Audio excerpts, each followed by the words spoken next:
Hi, I'm David Yu, and this is my latest auto journal on my Ferrari F8 Spider. So, summarise what I've been up to with this car.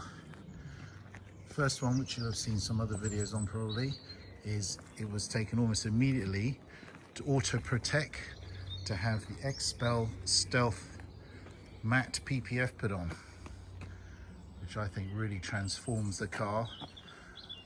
Long-time viewers will know I love matte finish on my cars, and on the F8 I think it lends it a very unique look. It really shows off the lines of the car without unwanted, unnecessary reflections. We've really taken some stunning light paintings of the car with Nick Williams of NWVT, so check out those photos. He also did some famous shots of Stealthzilla as it was back in the day, but I'm really happy with the look of the car. As I said, it still shows the blue Corsa, but with the matte finish or the satin finish. Other light mods, well, not technical mods, but other things I've done to the car, is this has, pretty unique in the UK I think, a Capristo glass and carbon fibre engine cover.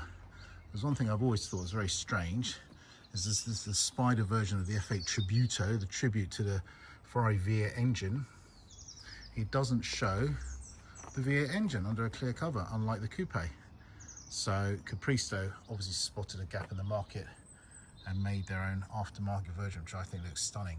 This Ferrari badge and the tricolore strip actually comes with the cover, so it's part of the cover, which I think also adds some much needed pizzazz to the back of the car.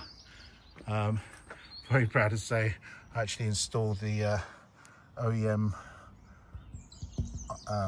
optional carbon fibre engine cover on the back of the car myself. Took 2 Allen keys and that was it.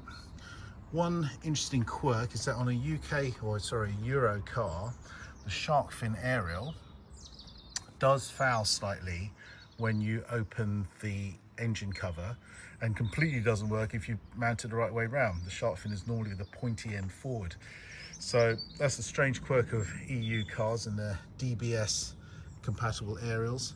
I don't mind it too much. I think it actually suits echoes the buttresses, the flying buttresses of the Spider. I'm sure it knocks 0.0001 mile per hour off the top speed of the car, but let's not be overly bothered about that. The US aerials, which is where I bought this one from, are lower profile, but they don't support DAB. So need to fit this one. And I think that's a good solution that they found. Again, fitted by Auto Protect, who also obviously wrapped the carbon fibre edges of it to match the rest of the car. That was actually painted. The reason I bought this particular example from the US was the previous owner also had a blue Corsa car, so it's perfect. The carbon fibre bits have already been painted, and it comes with this optional, or rather he decided to buy this optional carbon fibre rear bit there, which does match.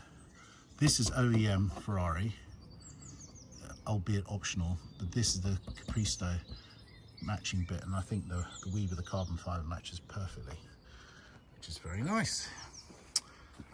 Other very light mods, which again I'm halfway through doing myself.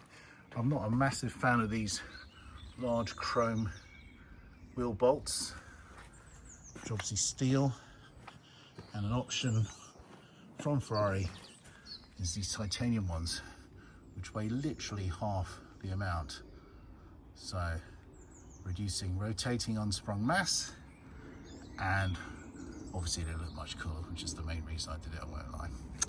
So just halfway through fitting those, and then the car's going to be collected tomorrow and taken